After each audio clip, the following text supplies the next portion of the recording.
The Tampa Bay Lightning will be beginning a three-game homestead this week, first of which they will face off against the Boston Bruins. What can they do to win that season series? All that coming up and more on Locked On Lightning.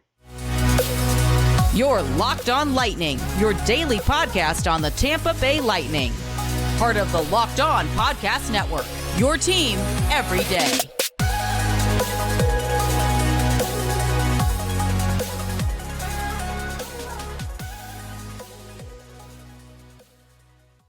And welcome to another episode of Locked On Lightning, part of the Locked On Podcast Network, your team every day. I'm your host, Adam Dankert. Thank you for joining us on this episode of Locked On Lightning. On today's episode, we're talking about a three-game homestead, very important week for the Tampa Bay Lightning as they get back home. A little bit of home cooking in the mix. First, they'll be facing off against the Boston Bruins. We talk about the keys to that game, as well as a little bit of the beginning of an issue in the lower bottom six of this Lightning team. We talk about that all as well. But first, just a reminder, today's episode is brought to you by FanDuel. Make every moment more. Right now, new customers get $200 in bonus bets with any winning $5 bet. That's $200. If your bet wins, visit FanDuel.com/lockedon to get started.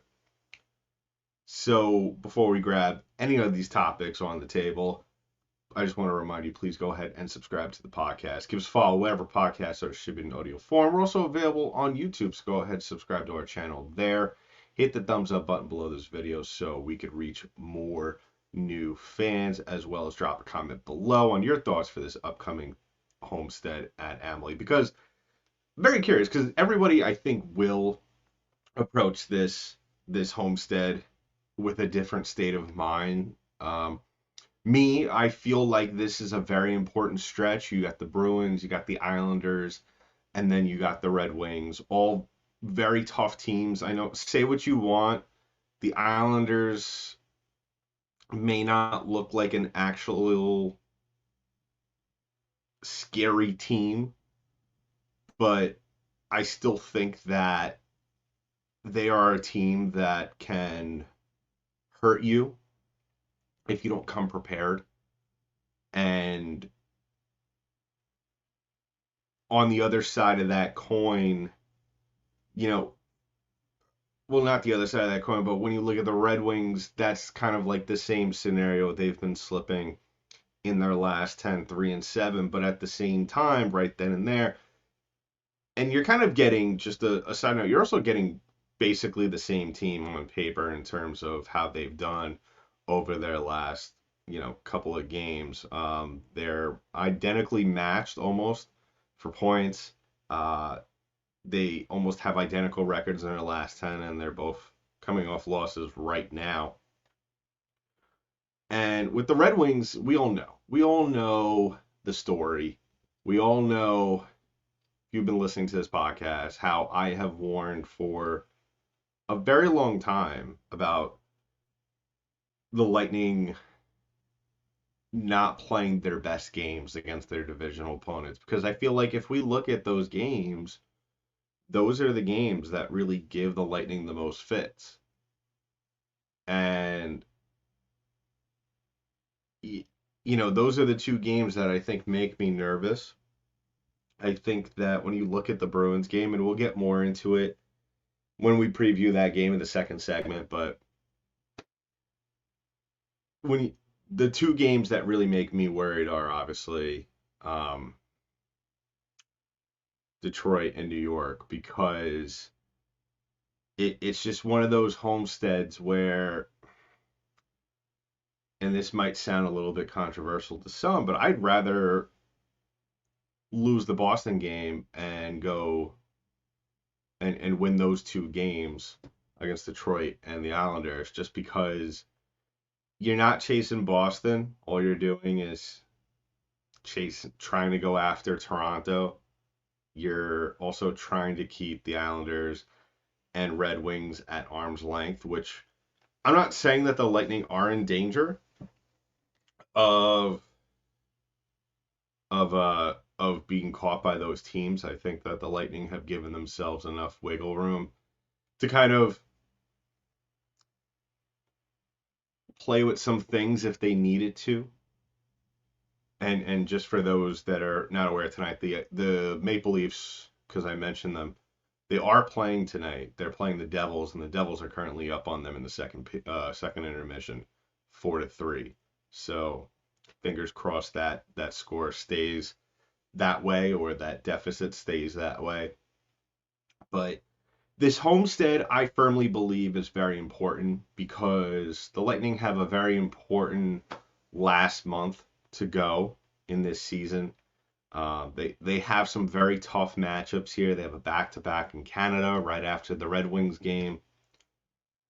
And then, you're going up against some scrappy teams. On paper, Pittsburgh, Columbus, and Ottawa may not seem like games that should really worry you, but and I think that really I'm saying this also as well, is that the Lightning have turned a page at this point in time. They're not the team that they were a couple of weeks ago, and I think we could also agree, though, that for those of us that have watched this Lightning team very extensively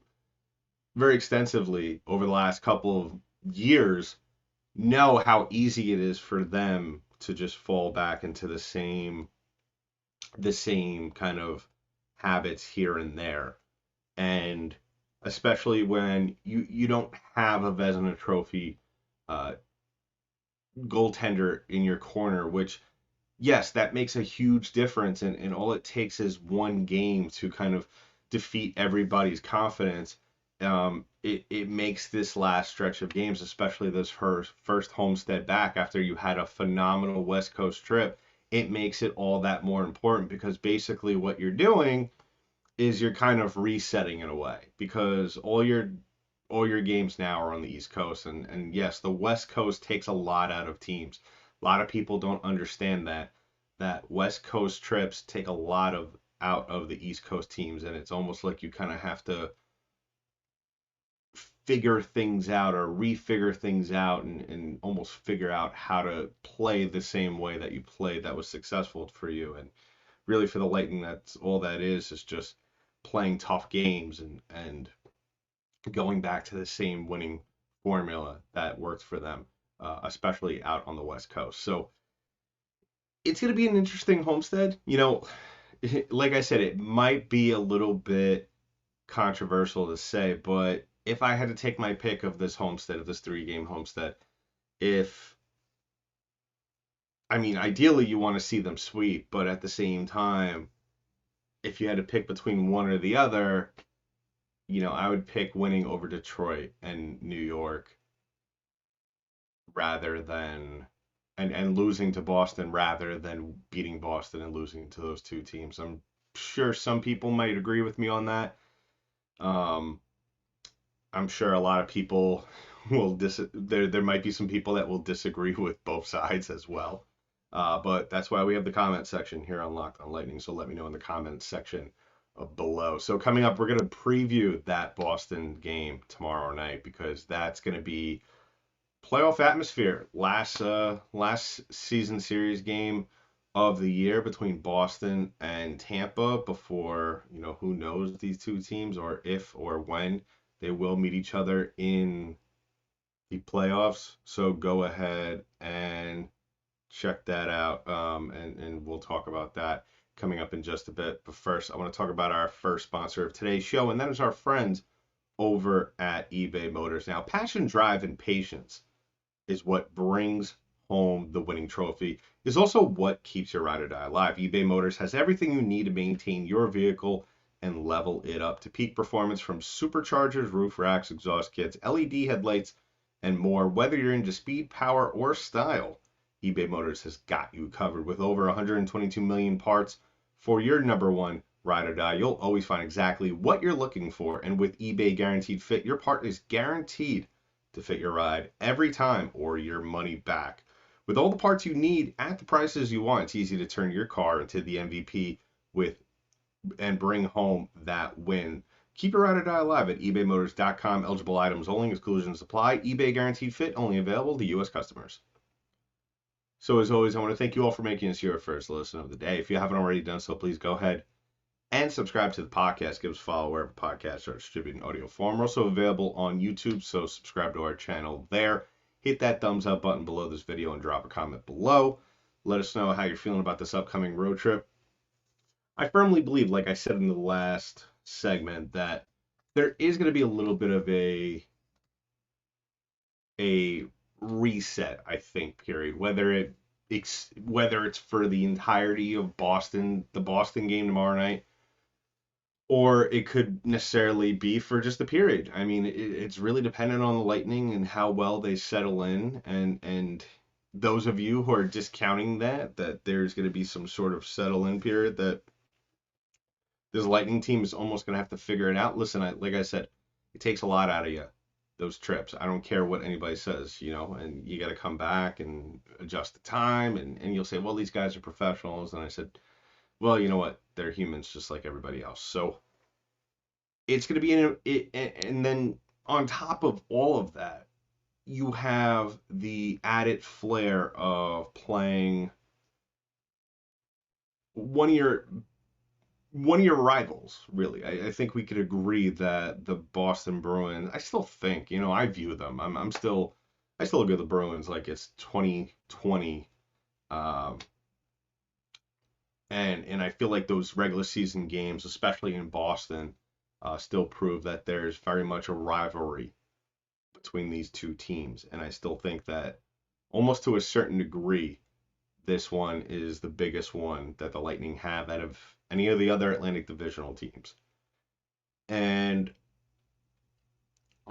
just to summarize for you all, the Lightning are leading the season series 2-1.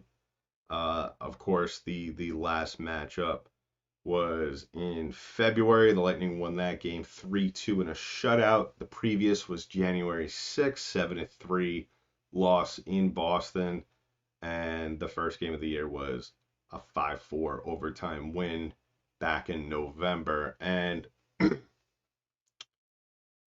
the thing that I always look for with these games is the temperament of Tampa Bay, because I always feel whether it's in Tampa or it's in Boston, I always feel like there is a certain amount of aggression that to start off the game. I think we could all agree that is usually something that always happens. There's always a tugging and pulling, both teams filling each other out, and especially now, so late in the season, and this might be the last matchup of the year, as is the case at certain points with other teams. Opposing players as well as Lightning players. Listen, I'm not going to sit here and say that Lightning players are going to be angels, but this is the game where you are going to see certain players, because it might be very well the last time you two see each other. This might be the game where you'll see a little bit more edge to the game, where you'll see players take certain liberties. The player that pops into mind when I think of that, obviously, is Brad Marchand. And it's going to be one of those games where it's going to really show how ready the Lightning are for the playoffs, because you just came off of a road trip. And like I said, and I said on yesterday's episode, I was ecstatic off of the result of that road trip. You're only dropping one, and you're coming back with 7 points, and you're beating good quality teams, except maybe for Anaheim. But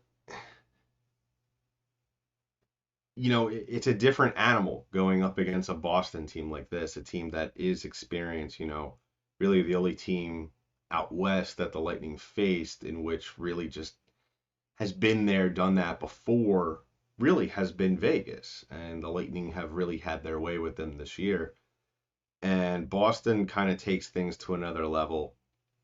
And Boston's also one of those teams, for as good as they are, I'm still not convinced that they're as good as what the record says. just because of based off of last year, what we saw from last year, even this year, the Lightning have not played that well this year. It's been very well documented. But at the same time, I think the Lightning have really matched up well against Boston. They're definitely, if you were the Tampa Bay Lightning, they are a team that you want to see in the playoffs at some point. And this is definitely your last chance to get yours in before you possibly see them in the playoffs. And when I look across from the Tampa Bay Lightning, when I look on at the Boston Bruins, I see a team that is kind of that has a lot of weapons, but at the same time, those weapons don't necessarily scare me. There's probably maybe one or two guys on that team that really are really, I think, a legitimate threat as long as the Lightning play. And when I say that, I mean a legitimate threat to hurt you. Really, the name that pops up, of course, at the top of the list of everybody's list should be David Pastrnak, 44 goals on the season, 99 points.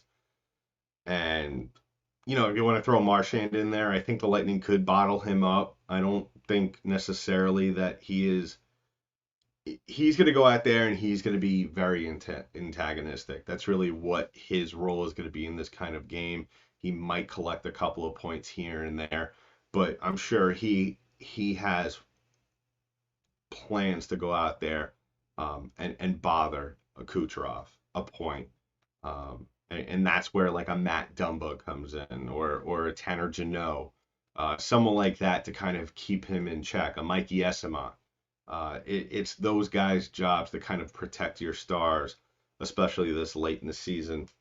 As well as you look at the other players on this team, Charlie Coyle, he's another one. Geeky, Heinen, Van Riemsdyk.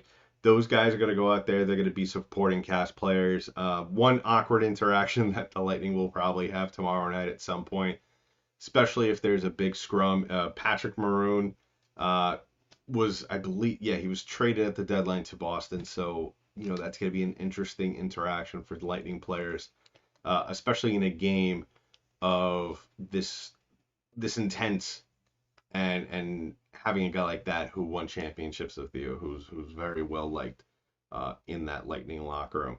And then on the defensive side of that, Brandon Carlo, of course, we all know what he is capable of.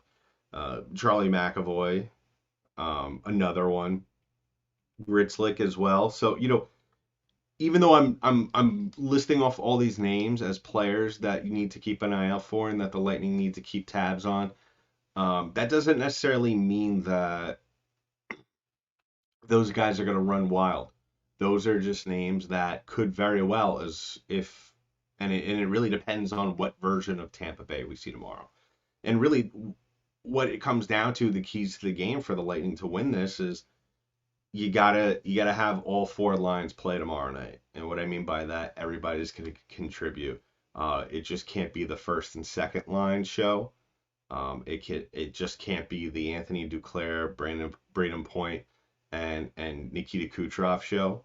You can't just allow guys to do whatever they want in front of Vasilevsky. And in that same vein, Vasilevsky needs to show up and do his job.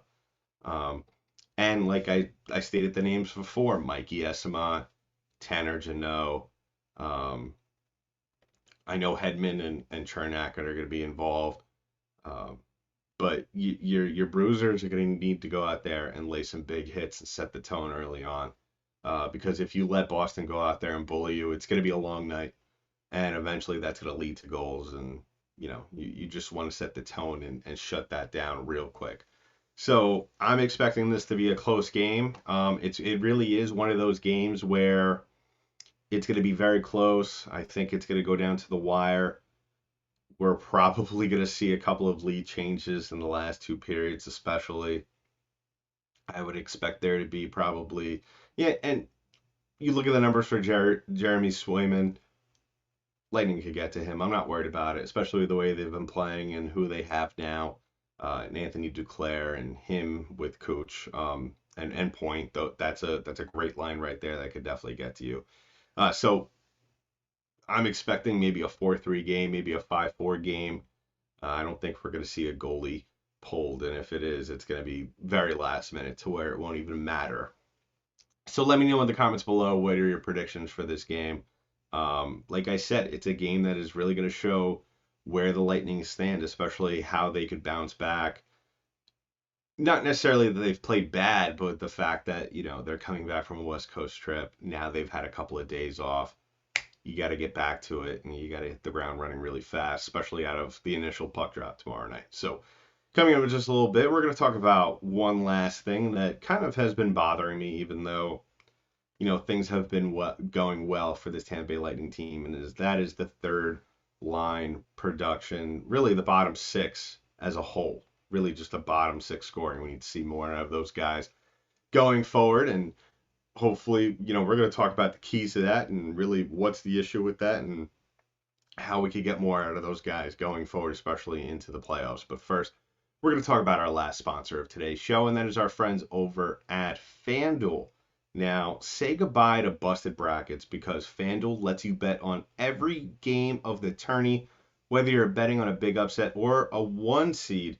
It's time to go dancing on America's #1 sports book. Right now, new customers get $200 in bonus bets if your first $5 bet wins. That's $200 to use on point spreads, money lines. You can even pick who's going to win it all. So just visit FanDuel.com/lockedon and bet on college hoops until they cut down the nets. So one last time, I want to thank you all for making us your first listen. If you haven't already done so, please go ahead and subscribe to the podcast. Give us a follow wherever podcasts are distributed in audio form, and also subscribe to our channel on YouTube. If you're listening or watching us on an app, hit that notification bell so as soon as the newest episode drops, you'll be able to listen or watch it. And so we just got done talking about, really the beginning of the end of the regular season for the Lightning. You're back home for 3. And then it's basically the end of the season. It's really a sprint to mid-April. And then tomorrow night you got the Boston Bruins, so you're not really don't have an opportunity to ease back into it. It's not like you're playing a little bit of a lower intense game than probably one would like after coming off a big time West Coast trip. But the Lightning have been playing well. I think we could all agree and all say with fairness and non-bias that, as much as we would have liked to have seen them win those 2 games against the Kings and the Ducks, and especially the Ducks game in regulation, this Lightning team has been playing phenomenal 7-1-2. They come back home with a very good home record, but they could always improve. And the thing that has been troubling me, other than the quantity of shots in the later periods of games, which is that's really just about staying aggressive and staying high energy and just really just continuing to not let up as the game goes on. The thing that has kind of bothered me, especially over the last 5 games, especially, even though the Lightning have been really looking good, has been just their lack of scoring on their bottom 6. You look at the bottom 6 right now, only 2 players have goals, Luke Glendening and Michael Eyssimont. And that may not seem like an issue right now because this team has been playing well, and yes, it's great, and we could celebrate and be happy about what's happened right now, but really, like I've kind of hinted to or flatly said at times on this podcast, that at this point in time, you really shouldn't be trying to figure certain things out, and that's not what the Lightning are doing really at this stage in time, which I'm happy to see, is that they're looking to polish off certain parts of their game, and this could very well be that last kind of asset to their game that they need to figure out, just so when they get to the playoffs, that is something that we don't have to worry about, because depth scoring is going to be a huge part, as it always is in the playoffs. And so getting production out of your bottom six is going to be just immense, especially in a best of seven series. Whether it's against Toronto or New York or Florida, whoever the Lightning end up playing because of, and it all determines obviously on standings, but and it looks like right now it might be Florida, which is a series that is very winnable. You still have to go forward knowing, I think, and I think we could all agree on this, knowing that you could rely, especially in tight games where they're shutting down your top six, that you could look at a Mikey Esimont or a Connor Sheary or a Tanner Jeannot. And I know I'm not saying that with much confidence, but we've seen it happen in the playoffs. People get hot, and especially that third line is going to be very, very important. Very, very important down the stretch. And that was kind of one of my wishes at the trade deadline, even though it didn't happen. I really wanted to see the Lightning pick up a forward that could score for the third line. They ended up getting Anthony Duclair, who originally we thought, or maybe for a split second thought was going to be a third line guy, and now he's really being interchangeable between that first and second line. So kind of almost by accident, because of how good he is, we don't have a third line forward that could really score every now and then. So really, what can we do? What can we do to remedy this, or kind of get that depth scoring somewhere else? And really, what it comes down to, I look at the defensive core. I look at Nick Pervix. I look at Emil Martinson Lilleberg. I even look at Calvin DeHaan. Matt Dumba is strictly a guy that's going to go out there and just play defense. But really, at this point in time, until someone on that bottom six shows me that they get hot, and I think Esimont is that guy. I think he could very well be that guy, because we see it. We see it almost every game. He always has one sequence where he almost looks like Connor McDavid, and he's weaving around guys, and it never connects. But that might be where the Lightning need to look, is on the defensive core. You know, they might need to do what we've seen them do in games past and years past with Victor Hedman. You know, you kind of just you rely on your defensemen to throw pucks through traffic, and you know that's how your forwards obviously score on deflections. But you know, that might be a look that they might need to give Esimont. That might be a look that we might need to see them give to Tyler Mott or Connor Sheary. And I'm sure John Cooper's already thinking about that. I'm sure that's something that is already in the back of his head going into this final stretch of the NHL season. Because if you look at everybody else, you know, we had Nick Paul for a hot minute on the third line, and you know, now that he's been playing so well, he's kind of cemented himself permanently on that second line. But yeah, it's something that I think that really, if we're looking at one person to really kind of be that guy on the bottom six, it's Mikey Esimont, and this is his time to go ahead and do it, because over the last year, we've seen how he's played and how well he has played in certain spots. And yes, it hasn't always resulted, or even rarely resulted, in goals. I mean, he has 10 this year, but, you know, if we could get maybe 3 out of him, or 2 to 3 out of him down the stretch, and then maybe another 3 in the playoffs, I think that would be more than enough to suffice the Lightning. Now, obviously, you would like to see more out of Tyler Mott. He's had a ton of success in the past in playoffs, especially in his time in New York. And Connor Sheary, as we all know, had that experience, ton of experience in Pittsburgh. So let me know in the comments below, who are your go-to guys for depth scoring going forward, because that, like I said, that's going to be a big talking point going down the stretch, especially into the NHL playoffs. So as always, you can catch news, Lightning news, revolving around this team, especially upcoming matchups here on Locked On Lightning. Join us on our social media pages at LO_Lightning on Twitter, as well as Locked On_Lightning on Instagram. And we'll be back tomorrow. Join us for our commentary during the Lightning Bruins game. So in the meantime, that's been it for our episode of Locked On Lightning, part of the Locked On Podcast Network. I'm your host, Adam Danker. I'll talk to you in the next one.